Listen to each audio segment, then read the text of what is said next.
పేషెంట్పై ఇష్టం వచ్చినట్టు దాడి చేసిన డాక్టర్, స్పందించిన వైద్య శాఖ మంత్రి.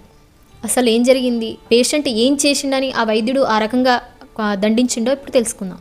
ఈ సంఘటన హిమాచల్ ప్రదేశ్లోని సిమ్లాలో చోటు చేసుకుంది. చూడండి, కోపం, క్రోధం అనేది ఒక్క క్షణంలో మనం అదుపు చేసుకోలేకపోతే మన బంగారు భవిష్యత్తు, మన ఫ్యూచర్పై ఎంతటి ప్రభావాన్ని చూపిస్తుందో ఈ వీడియో చూస్తే మనకు తెలుస్తుంది. ఎంతో కష్టపడి సంవత్సరాలకి సంవత్సరాలు కాలేజీలలో, హాస్టళ్ళల్లో ఉండి చదువుకుంటూ మంచి మన ఒక గోల్ అచీవ్మెంట్ మన ఎదురుగా మన ముంగిట నిలిచి ఉన్న తర్వాత మన క్రోధం, మన కోపం మనల్ని అఘాతంలోకి నెట్టివేస్తుంది. అలాంటి సిచ్యువేషనే ఇది. కారణం ఏదైనా అయి ఉండవచ్చు.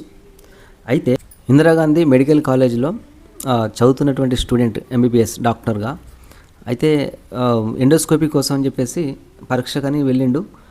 అందులో ఒక రోగి ఎవరైతే ఉన్నారో అతను నిస్సత్వ కారణంగా కొద్దిసేపు పడుకుందామని చెప్పేసి బెడ్ మీద పడుకుండు. ఆడికి వెళ్ళేసరికి డాక్టర్ ఏది మాట్లాడిండో ఏమన్నాడో తెలియదు, కానీ ఆ రోగి కూడా చిరాకుగా ఆయన మీద అరవడం జరిగింది. ఆ మాటలకి విచక్షణ కోల్పోయిన ఈ డాక్టర్, యువ డాక్టర్ తనపై విచ్చలవిడిగా దాడి చేయడం అయితే ప్రారంభించిండు. ఆ దాడి, ఆ ఘటన అది పక్కన ఉన్న వాళ్ళు మొత్తం రికార్డు చేయడం అయితే జరిగింది.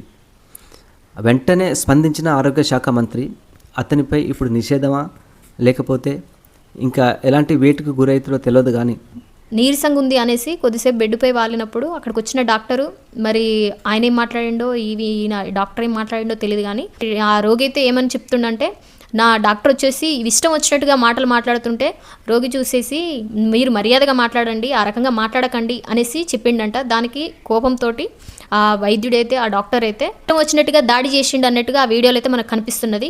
సో దాని మీద ఆరోగ్య శాఖ మంత్రి వెంటనే రియాక్ట్ అయితే అయ్యిండు. కానీ ఇక్కడ ఏదేమైనా కానీ ఆయన కొంచెం ఓపికతోటి ఉండాల్సిన అవసరం అయితే ఉన్నది డాక్టరు. ఎందుకంటే అక్కడ ఆయనకి హెల్త్ బాగాలేదు కాబట్టి ఆ విషయం తెలుసుకొని మాట్లాడి నిదానంగా దాన్ని సాల్వ్ చేయకోకుండా ఈడి వరకు తీసుకొచ్చి ఆయన అనవసరంగా ఆయన మీద దాడి చేసి ఏదైతే కోపం ఉందో అది విచక్షణ కోల్పోయి ఆ రకంగా దాడి చేయడం అది కరెక్టే కాదు. ఈ వీడియో చూసిన తర్వాతకి మీకేమనిపిస్తుందో తప్పకుండా కామెంట్ అయితే చేయండి.